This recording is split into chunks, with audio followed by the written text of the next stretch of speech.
do habeas corpus preventivo que tenta evitar uma possível prisão do ex-presidente Lula. O terceiro suspeito de envolvimento nos ataques da escola estadual, Raul Brasil, foi apreendido há pouco. Depois de muita discussão, o policial militar foi preso e o retorno às atividades dele vai depender do resultado de uma audiência de custódia que acontece hoje à tarde. Esses termos costumavam ser utilizados apenas no contexto da justiça ou policial, mas com maior acesso à informação.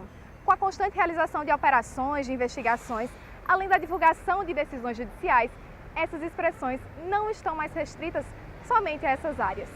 Hoje, esses termos fazem parte do cotidiano.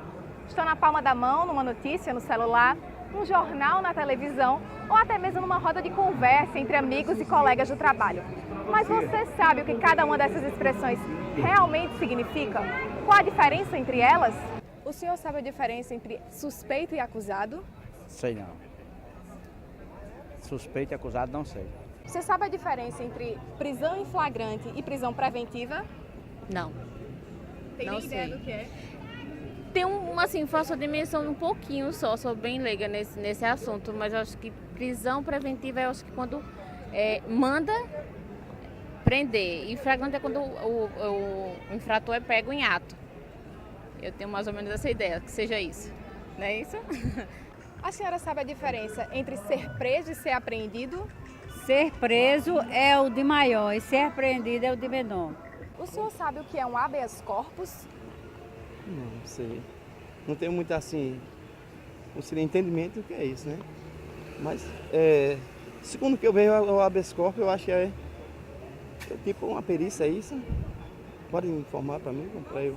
E para não ficar na dúvida, a gente foi atrás de uma especialista. Thaís Yoshimi é advogada e atua com direito criminal, previdenciário e da família. Hoje eu vejo que uma boa fala, uma boa escrita é aquela que é entendida, tanto pelo Poder Judiciário, por alguém do Poder Judiciário, pela autoridade policial, como pelo leigo mesmo. Então, antigamente, os advogados, os juízes, eles entendiam que uma peça bem feita era uma peça cheia de latim, uma peça cheia de palavras que as pessoas fora do judiciário não entenderiam. E isso, graças a Deus, está mudando. Porque hoje, na literatura forense, inclusive, a gente sempre lê que a boa palavra falada, a boa palavra escrita, os bons textos e os bons pensamentos são aqueles que qualquer pessoa possa entender, que a sociedade entenda o que está ali posto, né? Então eu tenho isso comigo, inclusive no meu dia a dia. Quando eu estou redigindo uma peça processual, quando eu estou numa audiência, eu sempre tento falar e escrever de uma forma que todos que estejam ali possam entender. Com o indivíduo suspeito, há a mera possibilidade de que ele tenha cometido algum crime. Então, qualquer pessoa pode ser suspeita, né? Com o acusado, não. Com o acusado já há uma peça acusatória, uma denúncia ou uma queixa-crime que indique, né, ele como acusado. Ele deixa de ser suspeito, é uma coisa mais séria. O indiciado é quando já passou a fase de investigação, certo? Ele já deixou de ser um mero suspeito, passou a ser acusado e agora ele é mais que um acusado. Passou aquela fase de investigação, ele está sendo indiciado e ele vai responder perante o Poder Judiciário. O indiciado é no direito penal, certo? Ele vai responder aí. E o réu pode ser qualquer pessoa que esteja respondendo na justiça, tanto civil como criminal. Na justiça, réu é o oposto de autor. Autor é quem entrou com aquela demanda, a vítima é autor. E o oposto dela é réu, também pode ser qualquer pessoa. O réu confesso é aquele que confessou que fez a prática delituosa, né? Ele está confessando que realmente foi ele. Condenado é no final de tudo, quando já houve todo o trâmite judicial, já transitou ali e aí ele foi condenado. Já há certeza de que realmente foi ele e agora ele vai pagar. Essa é a diferença. Então, a prisão em flagrante, ela acontece no ato criminoso, naquele momento ali, que, por exemplo, está acontecendo um assalto e a autoridade policial chega e leva para a delegacia. Aquilo é uma prisão em flagrante. né? A prisão preventiva não, ela acontece após o crime e aí ela vai acontecer para prevenir que ocorra algo pior. Por isso o nome, prisão preventiva. Tá aí a diferença entre as duas. A medida cautelar ela serve para que não ocorra algo pior. Por exemplo, com relação à Lei Maria da Penha. Na Lei Maria da Penha existe uma medida cautelar. Qual é a medida cautelar? Que o agressor ele se afaste, ele mantenha-se afastado da vítima, certo? Isso aí é dado por uma autoridade judicial. Então, assim, essa medida cautelar ela serve para que algo pior não venha a ocorrer. Sim. Geralmente não acontece tanto em crimes gravosos, né? Eles acontecem mais em infrações penais, que são diferentes. São crimes de menor potencial ofensivo. Então, assim, geralmente quando o indivíduo tem uma residência fixa, o indivíduo é réu primário, né? Ou seja, nunca cometeu outro ato delituoso. Então, assim, essa prisão ela pode ser convertida em medida cautelar, que é muito melhor para o réu, né? Muito melhor para aquela pessoa do que estar preso, né? O menor infrator, o menor de 18 anos, ele nunca é preso, certo? A polícia pode levá-lo para a autoridade, né, policial, pode levá-lo, mas ele nunca é preso. De acordo com o Estatuto da Criança e do Adolescente, o menor ele é apreendido. Então é um erro muito grande, inclusive que a gente vê diariamente, dizer que um menor foi preso, certo?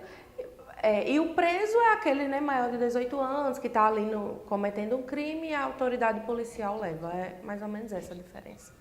Detido acontece também no ato. No ato delituoso, né, no momento do crime, a pessoa é ali detida. Não necessariamente ela vai ser levada presa, mas ela foi detida. A autoridade policial a deteve no momento do ato. Habeas corpus, em sua literalidade, né, habeas corpus está em latim, significa solte o corpo, né? É um remédio constitucional, certo, que serve para dar a liberdade a quem está preso, não é? No dia a dia jurídico, o advogado faz essa peça e ela é levada ao judiciário para que seja analisado e para saber, né, se a pessoa que está presa vai ser solta ou não. E poucas pessoas sabem, assim, só quem é do meio jurídico geralmente sabe, é que o próprio réu, ou a própria pessoa que está presa, pode fazer o habeas corpus, porque é constitucional, é um remédio constitucional, que serve para qualquer pessoa que tenha a sua liberdade ameaçada naquele momento. A alvará de soltura, que tem tudo a ver com habeas corpus, é o instrumento judicial. Agora é a justiça que vai redigir. Por exemplo, quando um habeas corpus é concedido pela justiça, o juiz vai lá e prepara um alvará de soltura, que o oficial de justiça vai levar para tirar aquela pessoa da prisão. Pronunciado existe nos crimes dolosos contra a vida, existe aí a pronúncia, significa que a pessoa já passou de suspeito para acusado, já foi indiciado, já está lá na justiça e aí o juiz entende que aquela pessoa provavelmente cometeu o crime doloso contra a vida, né? E aí já passou a primeira fase do processo e agora vamos ao tribunal do júri. Quando uma pessoa vai ser levada, como ele é o réu, e vai ser levada ao tribunal do júri, ele é pronunciado.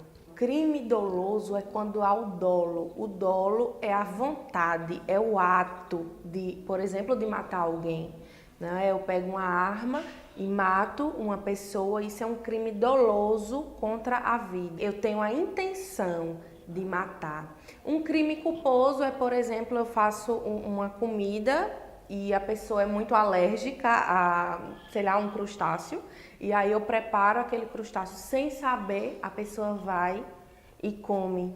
E aí ela morre por asfixia. Isso é um crime culposo. Infelizmente, você matou, você fez a comida, você entregou o alimento, mas você não sabia. Você não tinha a intenção de matar, então é um crime culposo.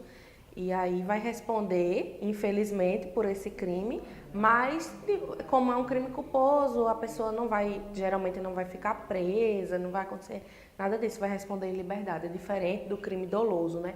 que inclusive você vai responder perante o tribunal do júri. O mandado de prisão, ele é feito pela autoridade judicial e aí ele serve para recolher a pessoa ao cárcere, não é? À cela, ao presídio. Isso aí é um mandado de prisão. O mandado de busca e apreensão é diferente. O mandado de busca e apreensão, ela pode ser feita perante uma criança, por exemplo, uma criança está na guarda de uma pessoa que não é para ela estar, e aí vai a mãe ou o pai e pede à autoridade judicial e essa autoridade vai expedir um mandado de busca e apreensão de menores. Ou então a pessoa comprou um carro, não está pagando o carro, aí a financeira tem o direito de pedir à autoridade judicial que faça esse mandado e ela vai expedir um mandado de busca e apreensão de veículo, por exemplo, é aí a diferença. De acordo com o artigo 295 do Código de Processo Penal brasileiro, há sim essa diferença, não é? Para algumas pessoas, por exemplo, chefes de Estado, é o caso do presidente Lula, né? O presidente Lula, salvo engano, ele não tem o diploma de ensino superior, salvo engano.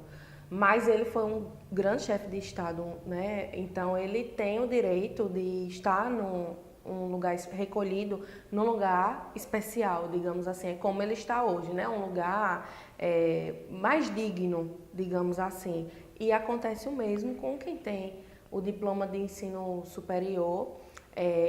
Aqui em João Pessoa não temos prisões especiais, como é o caso do presidente Lula, mas nós temos, por exemplo, o quartel. E aí a pessoa não desce, digamos assim, para o presídio do Roger, nem para o PB1. Ela vai ficar acolhida no quartel, por exemplo. Isso aí está prescrito em lei e é constitucional.